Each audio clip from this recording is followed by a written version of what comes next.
This is a story from the Hindu tradition about the most devoted sage in all the three worlds. And the afternoon he forgot everything he knew. Narada had been asking Krishna the same question for as long as either of them could remember. What is Maya? He had read everything written about it, heard every teacher speak on it, understood it perfectly as a concept, and never once experienced it. One afternoon, Krishna finally agreed to explain. "Lie down in the shade of this tree," he said, "and I will tell you everything. But first, it is terribly hot.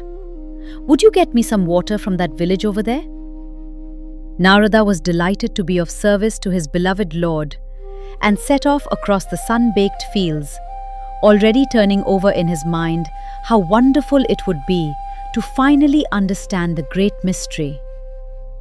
He reached the village. He found a well, and at the well there was a young woman drawing water. And the moment Narada saw her, something happened to him that had never happened before in his entire immortal life. He completely forgot about Krishna. Instead of taking water back to the Lord, waiting in the shade, Narada went to the young woman's father and asked for her hand in marriage. The father agreed. Within a few days they were married.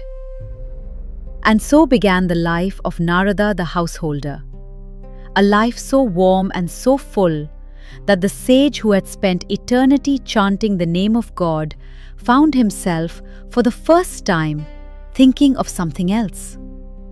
They farmed the land together. They raised children. Narada became a man of the village, respected, rooted, belonging somewhere for the first time in his wandering life. He and his wife would sit in the evening and look at each other with a happiness so complete it needed no name. And then one year, the rains were different. The river rose. The fields became water. The village became water. Narada ran through the flooding streets trying to save his family. One child swept away, then another, then another. His wife holding on to him until the current was too strong even for that. Narada stood alone in the flood water with nothing and let out a cry from the bottom of everything he had. And then he felt a hand on his shoulder. He turned. Krishna was standing there. In the same field where they had been walking together what felt like a lifetime ago. "Narada," he said, with a smile of such complete and unhurried warmth that it was almost unbearable. "Where is my water?" Years passed. A marriage, children, land, harvests, grief, joy, and the loss of everything. Half an hour had passed. Krishna looked at Narada standing in the field. "Now do you understand Maya?" Not Maya as an idea, not Maya as a concept to be discussed and debated, but Maya as the specific quality of complete absorption that makes the dreamer forget they are dreaming, that makes years vanish into half an hour while you are looking the other way. We are all Narada. We came here knowing something.